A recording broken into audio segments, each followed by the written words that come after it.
Hey everyone, I'm Steve at Kettle Haven Ranch. Welcome back.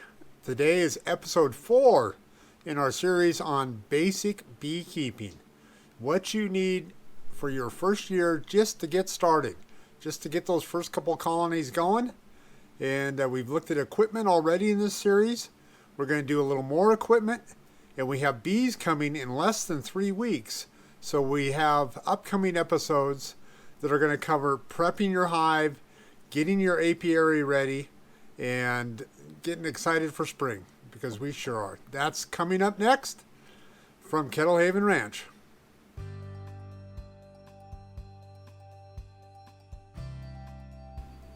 Hey, welcome back. A couple things to cover real quick before we get started. The other day, I was working on the CNC machine here in the shop, and I had a queen hornet this early in the year actually out and about. She flew and landed right next to the CNC router. I'm going to include a little bit of a clip here. You can see her just sitting on the wood, a little stunned, I think, probably just coming out of hibernation. The life cycle of your typical hornet is completely different than the honeybee. The hornets die off every year. Just the queen of that hive survives. She goes into hibernation. She hides either in rotted wood, biomass, anything that she thinks she'll be able to survive the winter in. And she'll come out in the spring and have to start all new, all fresh. So this time of the year, if you see that queen and she's out crawling around on the ground looking for a place to build a hive, or you see a new hive, man, kill her. If you get rid of her, you've just taken out thousands of hornets that you're going to have to deal with, that your honeybees are going to have to deal with later in the year. So that one kill, one elimination is a gigantic boost for your bees. At your local hardware store or through Amazon, and of course I'll provide a link at the end of this video in the description below, different types of traps and attractants to kill those hornets before they become a problem. And I would really suggest looking into that. This is the time of year to limit the hornet impact on your beehive. As usual with every video, you got to put the plug in. Please subscribe if you like our content. Hit the like button because that helps us with YouTube. And go ahead and ring the notification bell for future notifications. All that is right below in the description.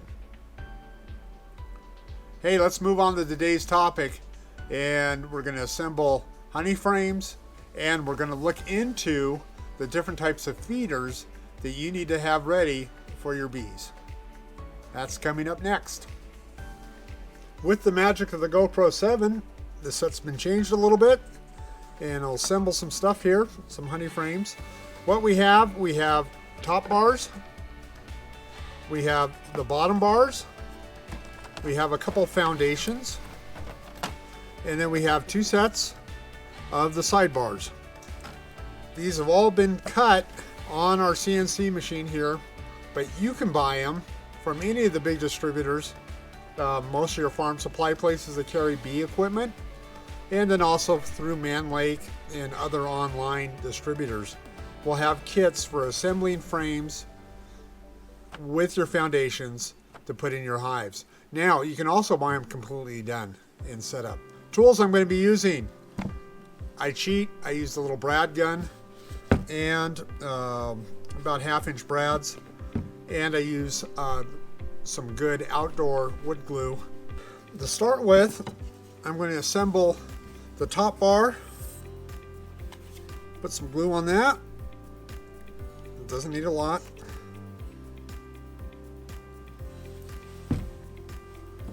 From there, I take one of my sidebar pieces. Fits right in the notch.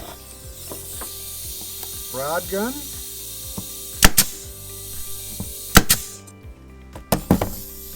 Just that simple.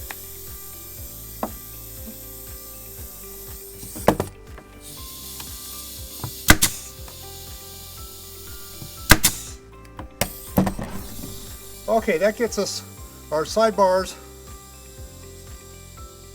are set up. From here I'm going to take and put glue on the bottoms for the bottom bar.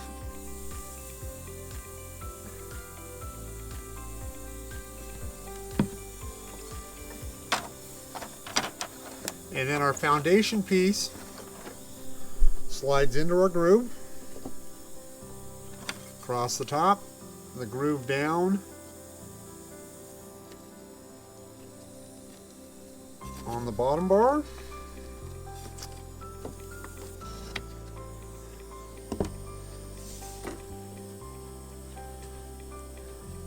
Once you get the bottom bar on with the foundation in the slot, you can line it up.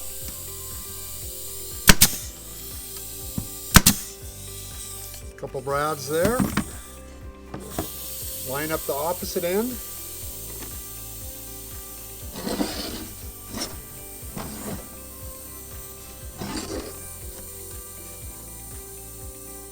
I'm all thumbs today.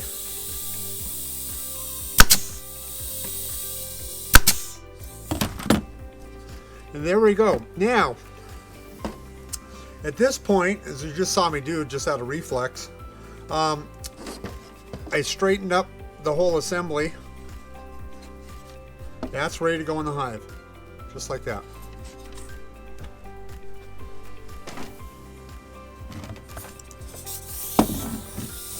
Once again, we're going to put a little glue in our notches here on the top bar. From there, the sidebars are connected.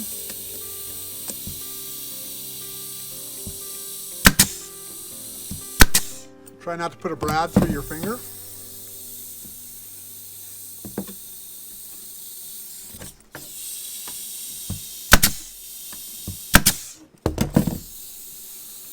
Get set there. And you can see everything's out of alignment right now. I don't worry about it too much. The brads are flexible and they'll move around once we get it all assembled.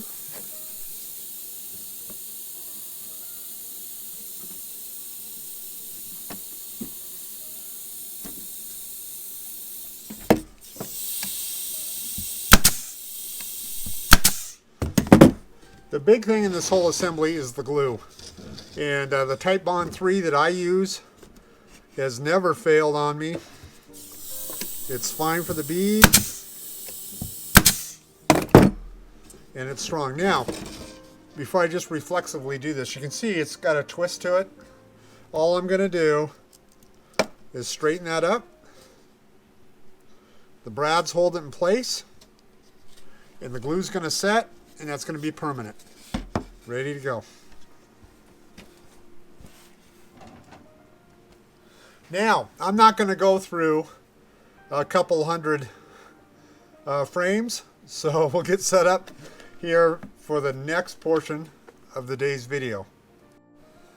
In episode 3, we looked at the basic components for your hive. If you recall, this is the integrated pest management base. It has a landing board for the bees when they're lated and come in for the landing. Your hive bodies actually sit on top of this. Inside we have the screen. The bees come in, and as they come through this chamber, they can go up into the hive itself. Anything that falls off the bees, most importantly Varroa mites, which we'll talk about a lot later, can fall through the screen down onto a board below that is removable, and the mites end up down there, so you can get a count and see by pulling the drawer out in the back how many mites are on your bees. It gives you an indication when you start having a problem. It also catches pollen, catches cappings. This hive was attacked by the aforementioned hornets, that we have a hornet problem here on the ranch, and the hornets got in and not only killed all the bees in this hive, but they went ahead and stripped out a lot of the honey, and there's a lot of capping. So a lot of this dark material on the bottom, that is wax cappings from the honeycomb that the bees made to close off and seal the honey in the hive. Now, we will be talking about different ways to stop this. What I failed to mention in the previous episode was the most important piece, probably, is the hive entrance reducer.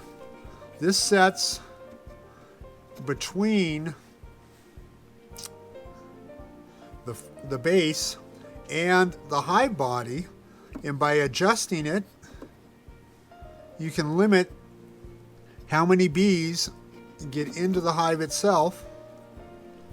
I hope that's coming out.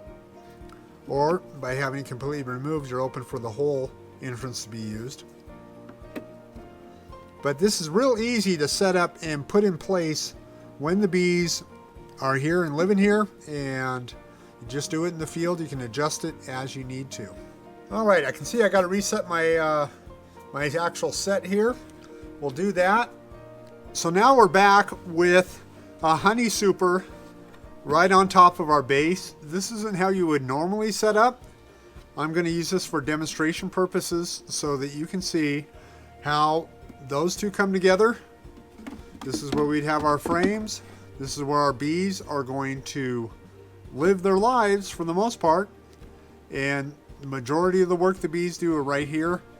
The bees that go out and collect and forage, both for water, for different materials, including sap from trees, and the pollen, and nectar, they will all be coming in and out of here. But this is where it all happens, right on top. Showing real quick how that reducer, hive entrance reducer, works. That limits any invaders coming in so that your population of bees you have can defend itself. We'll be starting off when we get the new hives in here, the new colonies coming in about 3 weeks. I'll be on the smallest entrance to give these guys, not only it helps insulate the hives, and when you have a low population of bees, they're at a disadvantage for the cool nighttime temperatures. It allows entrance in and out of the hive, and also if we should happen to have any hornets or any wasps trying to get in, they'll be able to defend themselves off of this little opening there, as opposed to the larger opening, or having no reducer in there at all, which leaves it completely wide open all the way across. With that in mind, this time of year, the hornet population, as we discussed earlier, is really low. The queen hasn't had a chance to build it up. So our bees can get away with some feeding this time of year that we can't do or shouldn't do later on in the year. The very easy and basic and cheapest feeder is this entrance feeder. The entrance feeder has just this push-in mason jar. The mason jar lid has a bunch of holes in it, really small ones. You have just your simple little mount that fits in there. As the syrup, a 1-to-1 syrup in the springtime. White sugar, don't use brown sugar. Brown sugar is not good for your bees. So white sugar, 1-to-1 mix with water. Just goes in like this, slides in. And your bees are going to be able to feed. Now, remember, entrance reducers, you have to have a different entrance reducer, a smaller one, when you have this feeder in. You don't want anyone else, especially other beehives, other colonies, they'll actually come in and steal the syrup from a neighboring colony. So you want to watch for that. Anyway, in the springtime, this works. In the fall, no. Don't use this type because it'll get raided and robbed, not only by hornets, which the hornet population will be up then, but also by other bees, other colonies. A benefit to this style, you don't have to open up the hive to refill it. You can see from a distance what your fill level is. and you can monitor how fast your bees are taking that syrup in. They'll move through it. At the beginning of the year, before you have a pollen flow, before there's any nectar on flowers, your bees will go through a good 3-pound package will go through this here in our area in about 2 to 3 days. They'll clean that down like you just can't believe it, which is good because they store it and they eat it this time of year. So that's one option. Set that over there and we'll get the next option. Let's look at this style of hive top feeder. It's a really simple, economical feeder. It has a lid, it has an inner cover, and then it has the feeder itself. The feeder goes into a hole in a modified honey super to accept it. The bees climb up through the center hole here from the hive itself, and it's sort of surrogated or ribbed all the way up, giving the bees a chance to hang on to the plastic. They come up around the top, down this side, which is also ribbed, to get to the level of your syrup that flows underneath the cap. That allows the bees access to the syrup without letting them drown, which they will do. They'll go so sugar happy, they'll get out here and drown if you don't have this inner cover on. You have that, and then on top of that, this cover keeps other bees and insects out of your honey syrup and keeps that mess from developing there. The box itself, I don't know if you can see this, but I do have hardware cloth covering over ventilation holes so that you have ventilation of the hive. You still have to have ventilation. This is a type of feeder that I only use in the spring. We had a mass attack of hornets last year. Took out 7 of our hives because I had to travel for business, and while I was gone, I left the hive top feeders on, and the hornets came in and just decimated colonies. 7 colonies lost. So we're rebuilding this year. Springtime, this is a great feeder to use, and I'll be using that. We'll be seeing that later on. All right, our next feeder is also another hive body or a hive top feeder. So this is a 2-part feeder. It has, like with the last one we looked at, a frame you have to have that goes onto your hive. It has this channel in the middle of it that allows the bees to climb up into the feeder from the hive. It has hardware cloth protection to keep them out of the syrup. This holds about 2.5 gallons, which is a lot of feed. The benefits to this is the volume that it can hold. The detraction is the size. Don't fill these all the way up. They're really heavy. You can't tell the feed level of what's remaining, how fast it's being consumed, without actually opening the hive. At least pulling the lid off in the inner cover. So, this is a great feeder in the springtime for feeding about a week at a time. Fall, do not use this. Once again, the springtime syrup, a 1-to-1 ratio. 1 pound of water to 1 pound of sugar. That's the way you're supposed to do it. It works out about the same as being a cup and a cup of each. And just mix it up. You can use some heat if you want. That'll help keep it in solution. But feeding the bees with that is a must when you're establishing new hives. At this point, we're going to look at some of our artificial pollen and how I deliver it to my bees. A couple different ways, but let me reset and we'll continue on.